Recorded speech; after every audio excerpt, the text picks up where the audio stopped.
in this unit, we're going to talk about quadrilaterals. And first of all, a quadrilateral is any figure that has four sides. That's all that a quadrilateral is, four sides. There's many types, and we're going to focus today on parallelograms, trapezoids, and also something called kites. There's other ones. There's rectangles and squares, which we'll deal with as we go through this unit. But today, parallelograms, and I'm going out of order. Trapezoids, parallelograms, and then kites. So before we get into that, we need to look at some specifics about trapezoids. I'm pretty sure that you've studied trapezoids before, but a trapezoid, first of all, is a quadrilateral, so it has four sides with at least one pair of parallel sides. It could have one pair, it could have two pairs, but it has to have at least one pair. In fact, if we look to the left on our chart, to me that's what I wrote down as a normal trapezoid. It has parallel bases, which is this side and that side. So AB is parallel. Remember, the symbol for parallel is two parallel lines, so to speak. It's parallel to DC. And then the other part of a normal trapezoid, it has one pair of parallel sides in this particular picture, is that consecutive angles are supplementary. And consecutive is one angle right on top of the other. So what that means is angle D and angle A are supplementary. They're not the same length. That's why I put one tick mark in one angle and two in the other. But angle A plus angle D equals 180 degrees. And the reason why that works is if we go back here and we extend the segment AD, and I don't know if I can actually make it better than expected here. What we've got is we've got two parallel lines cut by a transversal. Then what we have are same side interior angles. So going back to Unit 3, we need to know all those little rules for the same side interiors. But what happens with same side interiors is that angle A and angle D are supplementary. And supplementary means adds to be 180. Not only does that work for angle A and angle D, but it also works for angle C and angle B. We also can say they're one angle on top of the other. We can say that angle B plus angle C also equals 180 degrees. Another kind of trapezoid is an isosceles trapezoid. And with respect to an isosceles trapezoid, again, we still have all of the properties of the normal trapezoid, the one to the left here, which means that angle or side AD is parallel to side BC. It also means that angle A plus angle B is 180. So there's one angle right on top of the other. And let's not forget that also we could say that angle D plus angle C equals 180 degrees. Those are both supplementary, and that's because of the two parallel lines cut by transversal. Same side interior angles are equal. That's coming from the normal properties of the trapezoid, but with isosceles, there's more. Well, the legs are congruent. Well, the legs are going to be AB, side AB, and side DC. Those are the legs. They're going to be congruent.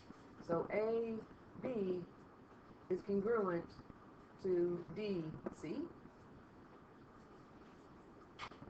The lower base angles are also congruent. I'm not sure I have enough colors here. But the lower base angles, if you notice how I wrote it, I actually already have it in here. Angle B is congruent to angle C. They're going to be the same measure. And not only that, but the upper angles are also going to be the same. So we can also say that angle A is congruent, get that congruent symbol a little bit better. Angle A is congruent to angle D. And then here's the new part. I don't know if you did this when you were in earlier maths, but diagonals are congruent. Well, a diagonal is going to be from angle B to angle D. There's one diagonal, and there's also another diagonal. Going to go from angle A to angle C, and hopefully your picture's a little bit better than mine. But what we just wrote is that BD is congruent to AC.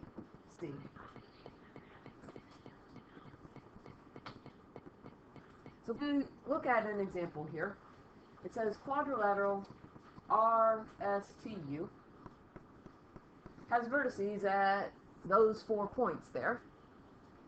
Determine if RSTU is a trapezoid by showing that one pair of opposite sides are parallel. And show all your work and explain your reasoning.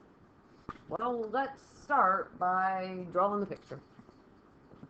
And R is -4, 4. And S is 2, 7. T is 5, 2. And U is -7, -4. And we can connect those points.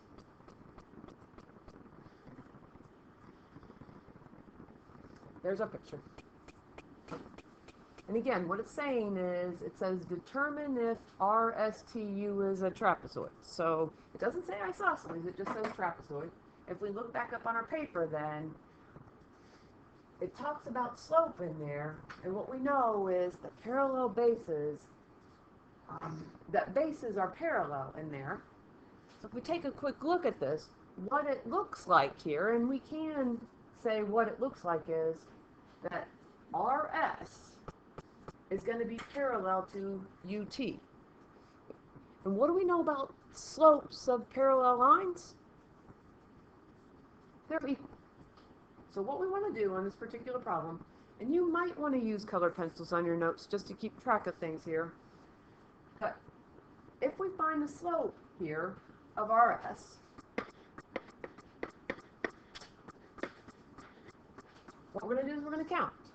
Slope, remember, is defined as rise over run.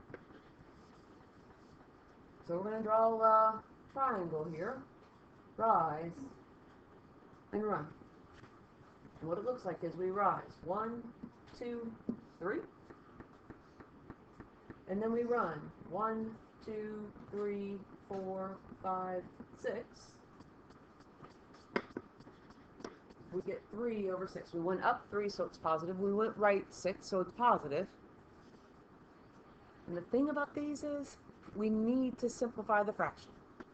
Desmos will do that. Your calculator will do that.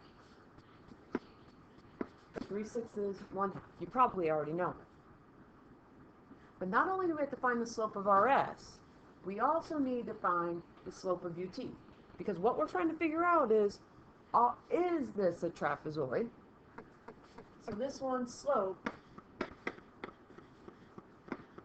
of UT, we're going to do the same thing. Now, it just depends on how you draw your triangle. I drew it this way, but you could draw it the other way as well. But again, slope is rise over run. 1, 2, 3, 4, 5, 6 down, so it's going to be -6. And then 1, 2, 3, 4, 5, 6, 7, 8, 9, 10, 11, 12. 12 left also means negative. The left means negative. And -6 divided by -12, what we simplify that is 1/2. So what we've done right now is mathematically we've shown that they're parallel. Those two sides are parallel. And then we just want to write a brief statement here to explain our reasoning. On my paper, I wrote it underneath the graph. That's where I had more space. If you don't have enough space, you could just draw an arrow to that. But if we explain this, what I said is yes. Because again, the question is, determine if RSTU is a trapezoid. Yes. Oh, let me. RSTU is a trapezoid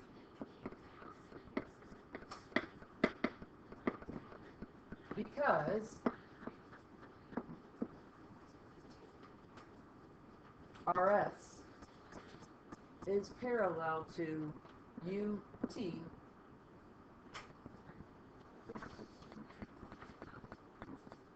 let's put because again.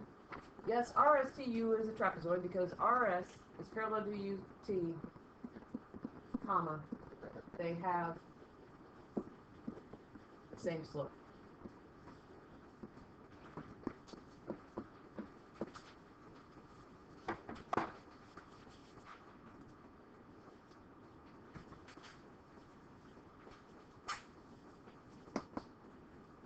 So now, same picture here. It says if RSTU is a trapezoid, determine if it's isosceles by showing that the legs are congruent. Show all our work and explain our reasoning. Start left on your paper because we've taken up a significant amount of our space already. But when we look at this, remember what we're trying to say is, we're trying to say that RU is congruent to ST. That's what we're trying to say. And we need to have some foundation. We need to have some math and then a couple words to back this up if it's true or not. If we take a close look, it doesn't look like they are, but sometimes it doesn't look like it and they are, or vice versa. Sometimes it looks like they are congruent and they're not. But if we fill this back in, again, what we're trying to do is we want to figure out if RU is congruent to our other leg, which is ST. That's what we're trying to show. I'm going to put a question mark here, a question mark there, because that's what we're trying to figure out. So we're going to find now the distance of RU, showing that the legs are congruent. So it still goes back to the triangles, so again, I can recommend a different color. I'm going to go here and here. And do you remember what we use when we're finding the distance? Well, we're using our Pythagorean theorem. The a squared plus the b squared equals the c squared.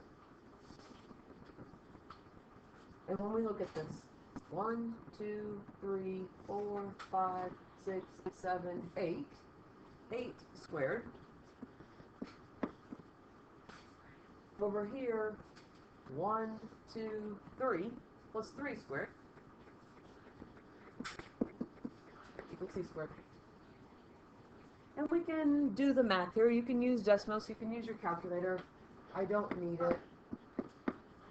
8 squared is 64, 3 squared is 9.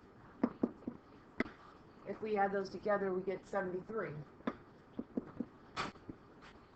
And then when we solve this, the inverse operation of squaring is square rooting. And we don't even really need to figure out what the square root of 73 is. You can type it in, but we don't need to figure out that value because we know it's the square root of 73.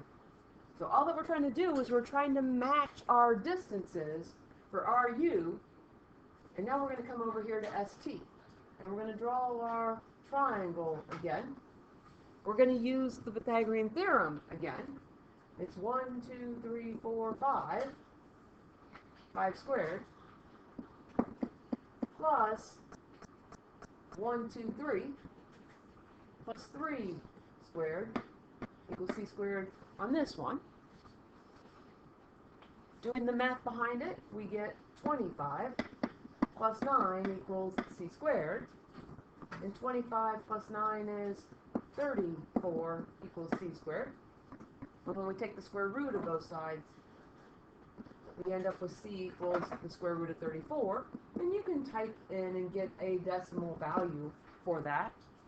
But what we're trying to show is that these two lengths are congruent, and they're not.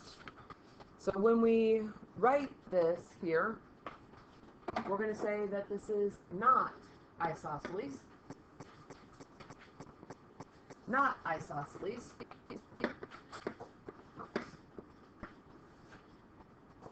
Because the distances